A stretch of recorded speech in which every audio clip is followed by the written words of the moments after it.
बिस्मिल्लाहिर्रहमानिर्रहीम सल्लल्लाहु अलैहि वसल्लम। क्लास नाइन्थ आज जो है हम इम्पोर्टेंट लॉन्ग के बारे में बात करेंगे, जो कि इम्तिहानी नुक्ता नज़र से बहुत ही इम्पोर्टेंट है और इंशाल्लाह यहीं से ही जो है वो लॉन्ग क्वेश्चन आएंगे।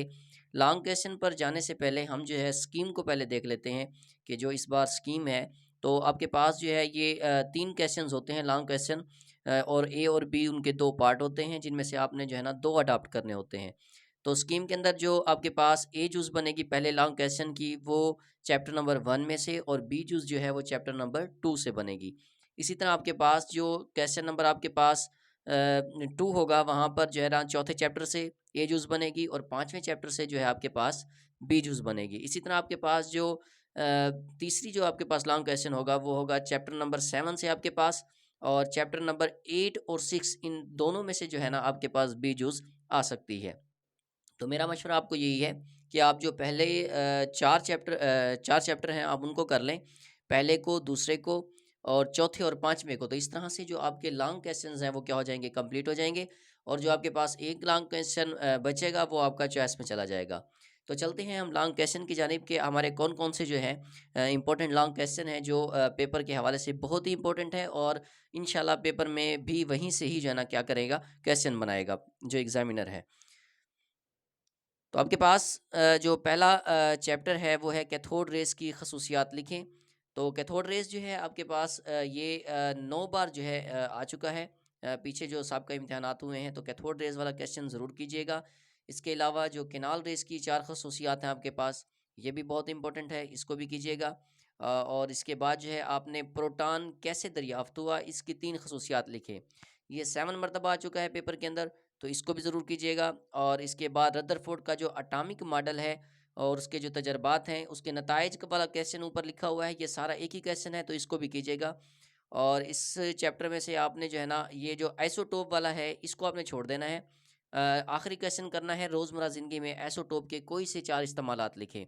तो ये आपके जो क्वेश्चन है इंशाल्लाह यहीं से ही जो है आपके पास लॉन्ग क्वेश्चन आएगा इस चैप्टर में से, तो आपने इनको जो है अच्छे से क्या कर लेना है, तैयार कर लेना है। तो अगले चैप्टर की तरफ चलते हैं हम लोग। नेक्स्ट है हम आपके पास जो ना जो बॉन्ड्स वाला चैप्टर है, इसमें से आपने सबसे पहले आयनिक बॉन्ड किया है। सोडियम और क्लोरीन के दरमियान जो आयनिक बॉन्ड बनता है उसके बारे में आपने बताना है, इसको अच्छे से कीजिएगा।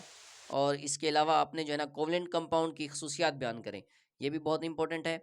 कोवलेंट बॉन्ड्स की इकसाम जो है ना मिसालों से आपने करनी है, ये भी इंपॉर्टेंट क्वेश्चन है। और इसके अलावा कोऑर्डिनेट कोवलेंट बॉन्ड जो है इसको भी अच्छे से कीजिएगा।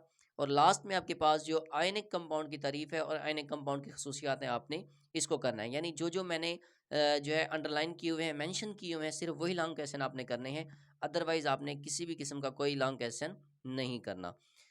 तो नेक्स्ट हम चलते हैं, आपके पास ये जो है कीमियाई फार्मूला की अहमियत आपने लिखनी है, इस लॉन्ग क्वेश्चन को कीजिएगा। ये चैप्टर नंबर 1 है, मालिक्यूल और मालिक्यूलर आयन के दरमियान 4 फ़र्क, ये आपने करना है, ज़रूर करना है। कंपाउंड और मिक्सचर जो है ये बहुत ही इंपॉर्टेंट है और अक्सर ये जो है लॉन्ग क्वेश्चन में पूछा जाता है, तो इसको जो है ना आपने ज़रूर करना है।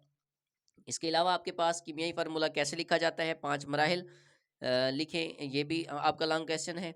और इसके अलावा जो है आपने एटम और आयन के दरमियान 3 फ़र्क लिखने हैं, ये भी कीजिएगा।